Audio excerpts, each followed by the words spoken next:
Pero tú, Belén Efrata, aunque eres pequeña entre las familias de Judá, de ti me saldrá el que ha de ser gobernante en Israel, y sus orígenes son desde los tiempos antiguos, desde los días de la eternidad.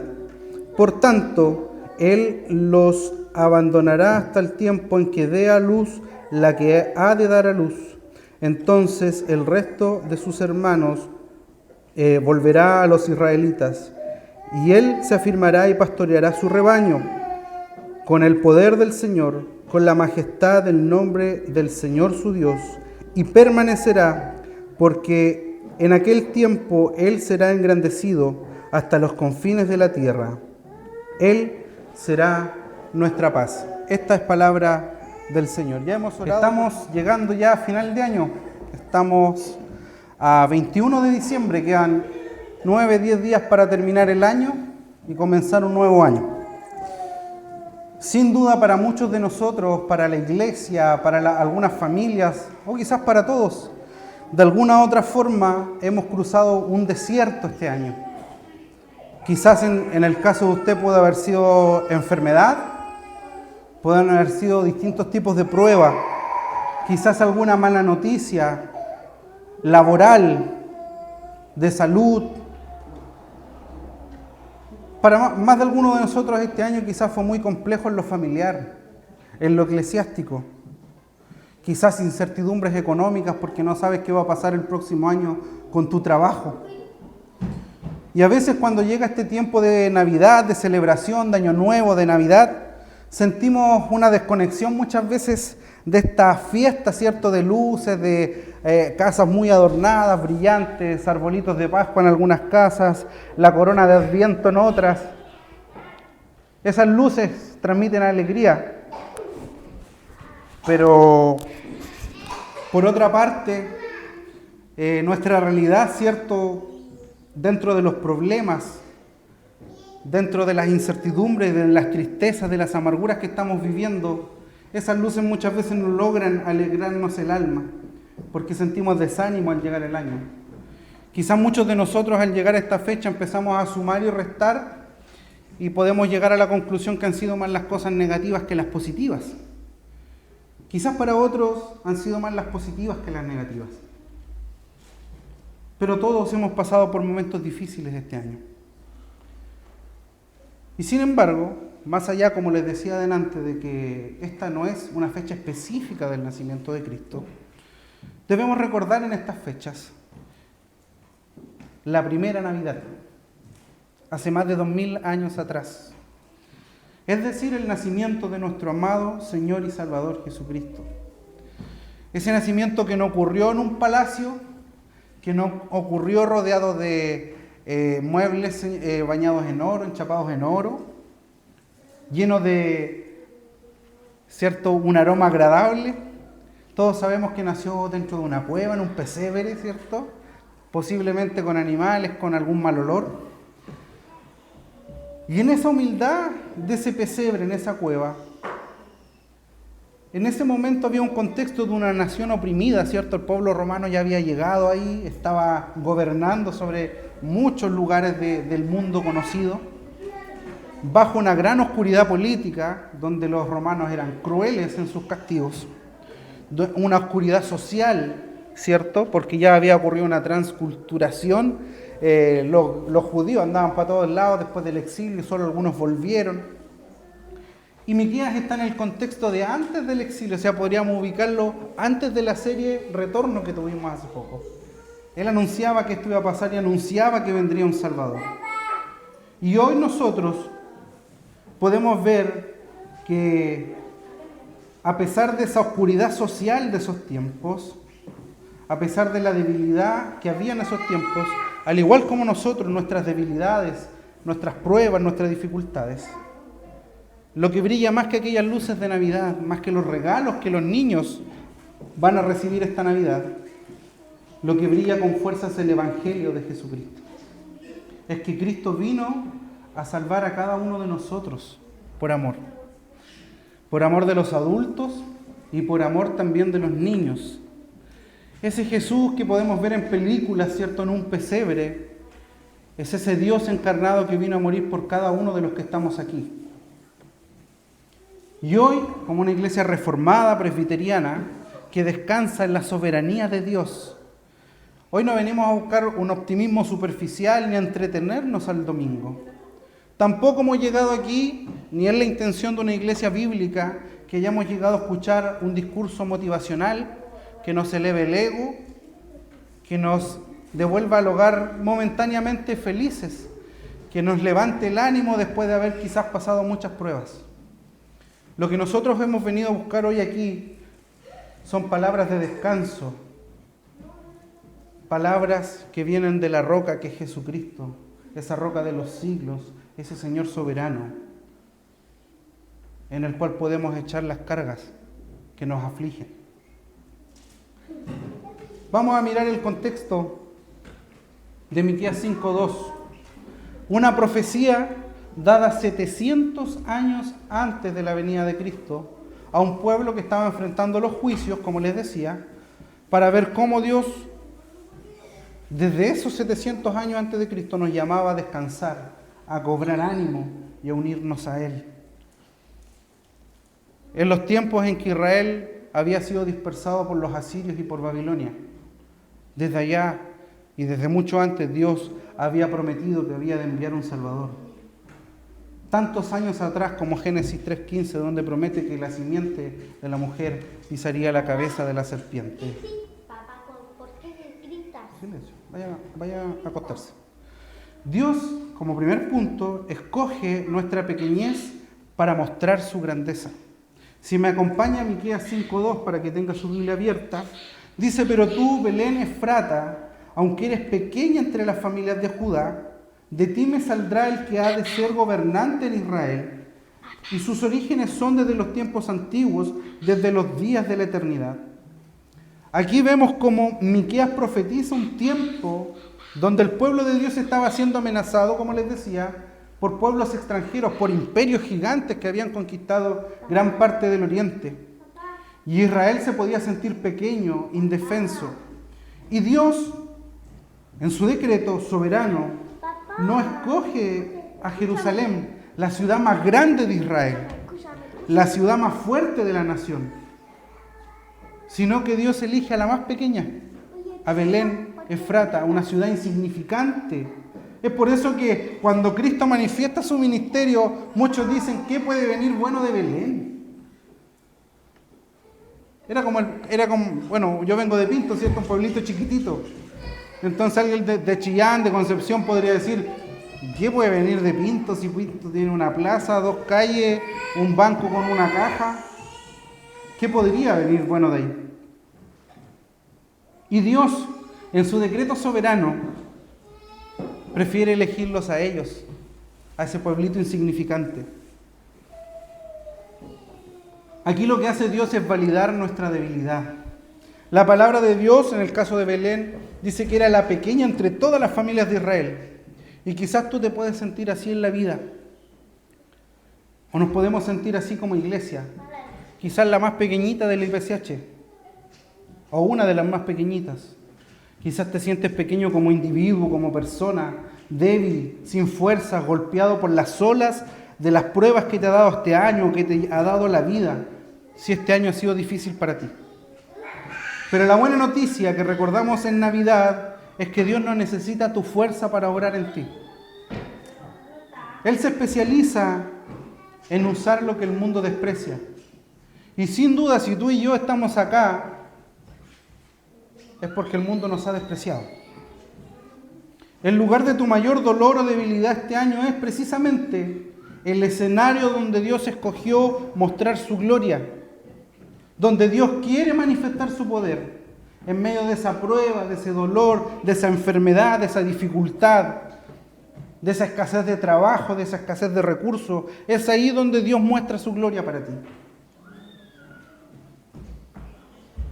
Esa es nuestra impotencia, ese es nuestro dolor, donde el Señor nos muestra que todo está bajo su control, de que todo está bajo su gobierno, de que Él está sobre la barca, como lo estuvo un día en medio de la tormenta, y aunque tú te hundas, Él está extendiendo su mano para rescatarte, para no dejarte ahogar en medio de tus problemas.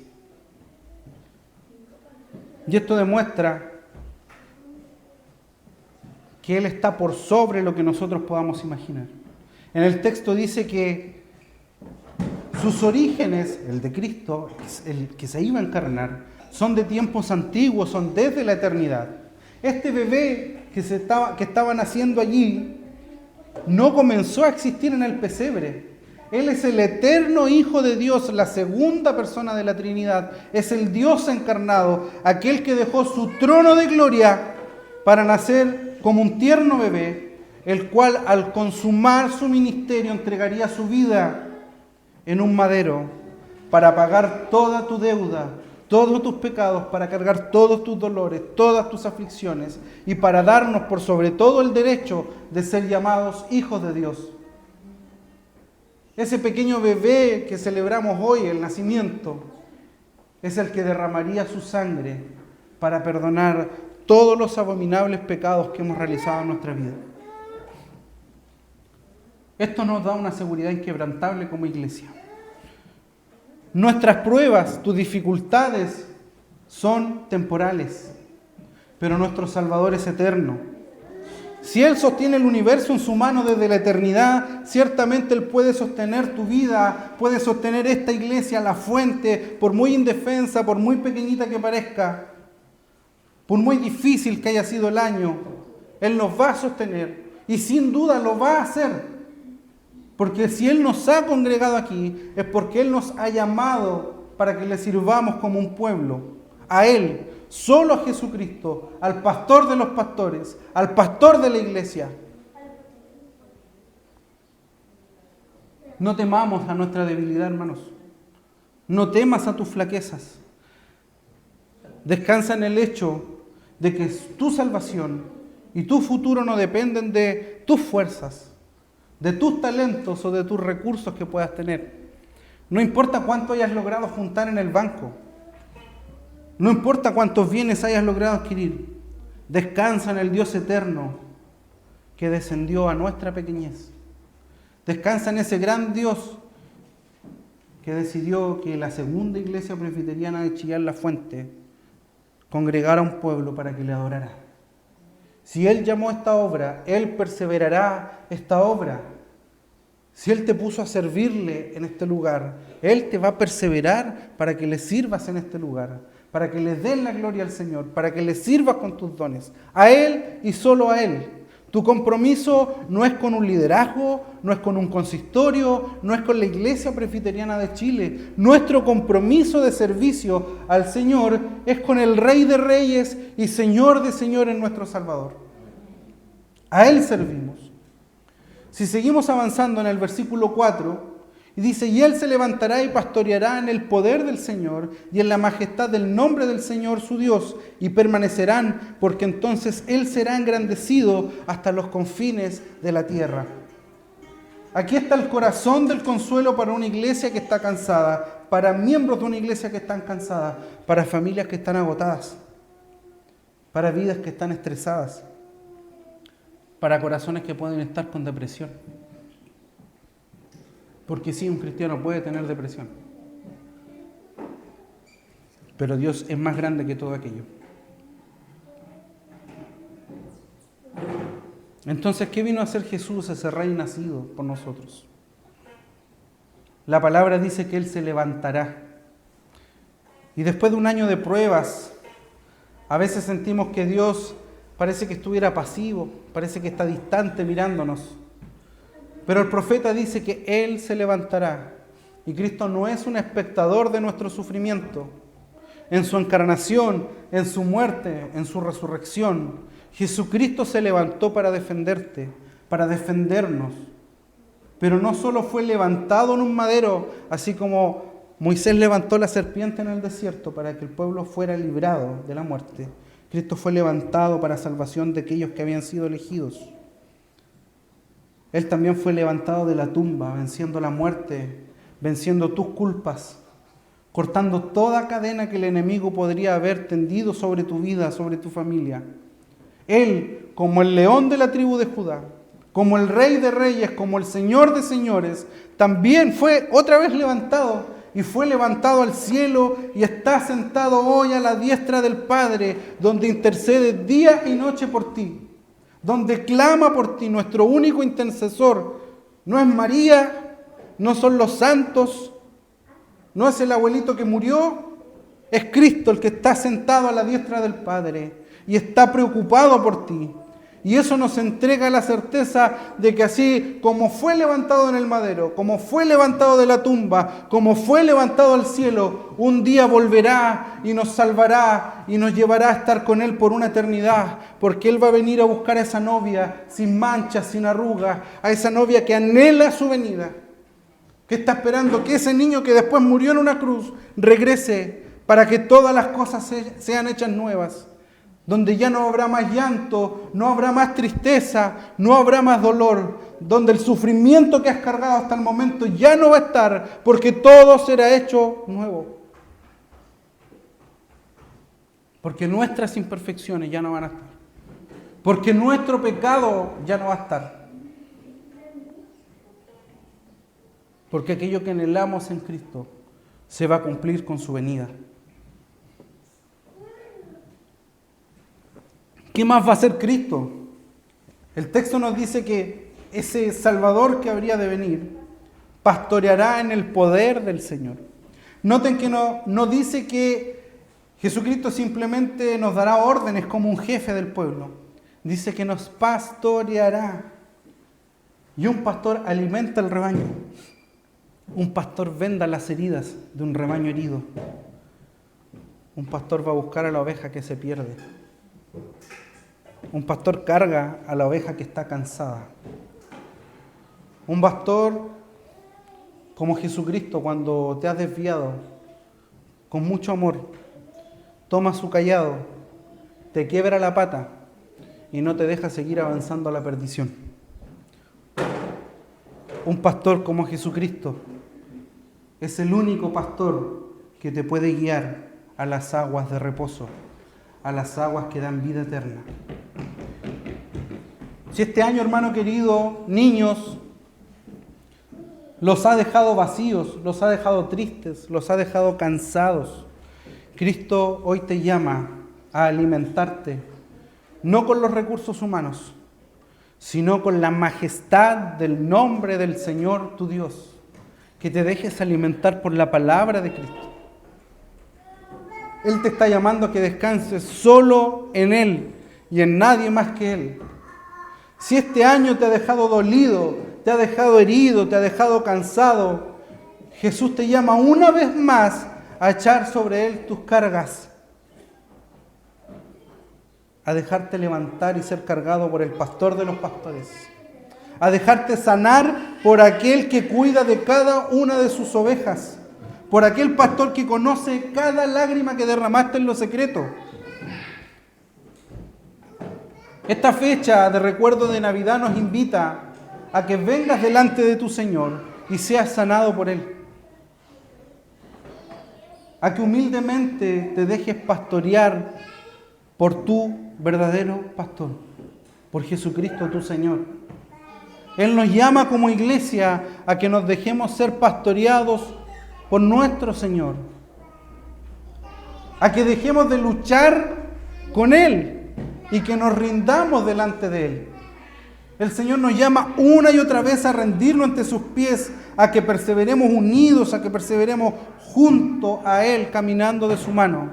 Deja de resistirte al llamado de Cristo. Deja de resistirte a servir al Señor. Deja de resistirte a poner tus dones a disposición de la iglesia, porque Él te lo ha dado todo. Junto a Jesucristo, el verdadero pastor, camina, persevera, no poniendo nuestra confianza en los hombres, sino en esa esperanza que tenemos en nuestro Salvador. Hace otra promesa el texto y es la de la perseverancia. Y esta es una de las palabras más dulces que pudimos haber leído. Dice, y permanecerán. ¿Tienes miedo de que la iglesia no soporte más pruebas? ¿Te ha dado miedo de que la fuente no soporte ya más problemas? ¿Tienes miedo de tú desmayar en la fe por tu debilidad? Las promesas de la enemidad es la preservación de los santos. Es que ese niño que vino a nacer se iba a encargar de que a través de su obra íbamos a perseverar hasta el final de los días cuando Él venga. Porque Él pastoreará con poder divino, no con poder humano. Acá vemos varios hermanos que estudiamos teología. Está el pastor Rojas, que es pastor. Humanos todos. Fallamos todos. Nos equivocamos todos. Pero todos le servimos al pastor de los pastores. Y todos perseveramos en esta iglesia porque ese pastor nos sostiene.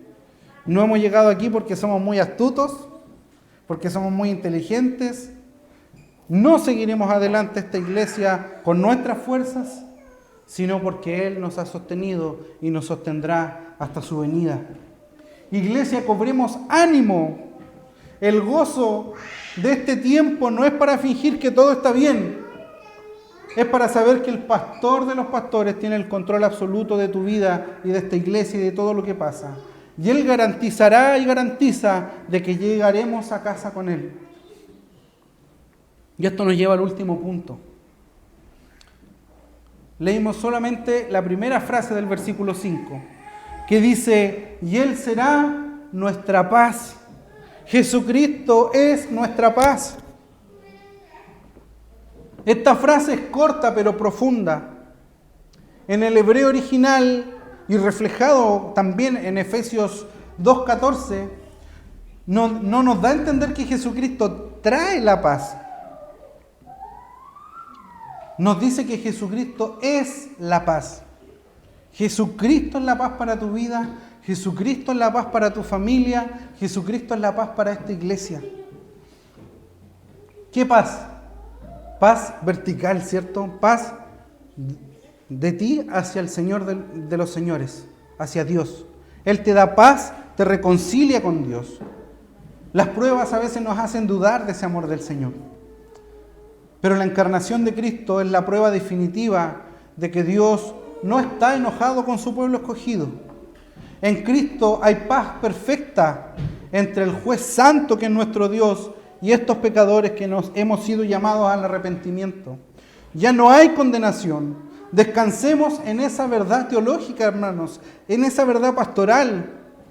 Tu estatus delante del Señor es inamovible. Has sido salvado, has sido perdonado y has sido limpiado de tus pecados por la sangre de Cristo. Pero también esa paz que el Rey trae es una paz horizontal. Los años difíciles en las iglesias, los años difíciles en las familias, los procesos difíciles suelen traer consigo fricciones. Cuando hay problemas en la casa, el hijo se enoja con el papá por la decisión que tomó, el papá se enoja con el hijo por la decisión que tomó. En las iglesias los hermanos se enojan unos con otros, se pueden llegar a armar bandos. Pero Cristo es esa unidad. Les contaba que viene una serie más adelante de Colosenses donde habla que Cristo es la cabeza de la iglesia. Y estamos unidos en Él. Se me cayó el micrófono. El estrés, el cansancio y el dolor pueden hacernos impacientes los unos con los otros, en tu hogar y en la iglesia. Te pueden nublar la visión y hacer ver a tus hermanos como enemigos. El hacernos impacientes muchas veces hace que en estos procesos creemos grietas en la unidad de la iglesia, que nos distanciemos los unos con los otros. Pero si Cristo es nuestra verdadera paz, entonces nuestra unidad no se basa en que todos estemos pensando lo mismo, porque nunca todos vamos a pensar lo mismo. Nuestra unidad se basa en que todos como miembros del cuerpo estamos unidos a la cabeza, que es Jesucristo. Con nuestras imperfecciones, con nuestras diferencias de opiniones, con nuestras diferencias de carácter, con nuestra diferencia de humor, con nuestra diferencia de belleza, con nuestra diferencia de alegría. Usted se va a encontrar con hermanos que son demasiado alegres, que su alegría incluso llega como hasta molestar, así como este demasiado alegre. Así como usted se va a encontrar con otros hermanos que son demasiado serios. Pero tanto los serios como los muy alegres, tanto los dinámicos como los más tranquilos, todos estamos unidos a Cristo, que es la cabeza de esta iglesia. Y debemos trabajar en unidad y en amor los unos con los otros. Miqueas dice que Él será la paz, aún mientras los mismos enemigos, los asirios en ese momento estaban atacando. Él dice, Él será su paz. Es una paz en medio de la guerra. ¿Quién pudiera estar en paz en medio de una guerra? Pero el Señor afirma que Él será nuestra paz. Ahí hay un intento de pesebre. Aquí está la cruz. Si miramos la cruz, recordaremos a nuestro Señor Jesucristo. El mismo Señor que nació en un pesebre y que murió en una cruz, nos llama a perdonarnos unos con los otros, nos llama a soportarnos los unos con los otros y nos manda a amarnos los unos con nosotros. Es por eso que los niños son llamados a amarse unos con otros, a amar a su prójimo, a dar testimonio de Cristo aún a pesar de su edad. Y eso mismo se nos demanda a nosotros los adultos que somos más maduros. Que este año difícil, hermano querido, lafuentino, no sea una excusa para que existan en nosotros divisiones, sino que sea la razón para que nos abracemos cada vez más fuerte, sabiendo que solo tenemos a Cristo y que cada uno de nosotros somos parte de Él. A eso es lo que nos llama a recordar esta fecha de Navidad. Esa es la unidad en Cristo. A nuestros hermanos que nos llama cada vez a esa unidad cuando practicamos la comunión, la Santa Cena.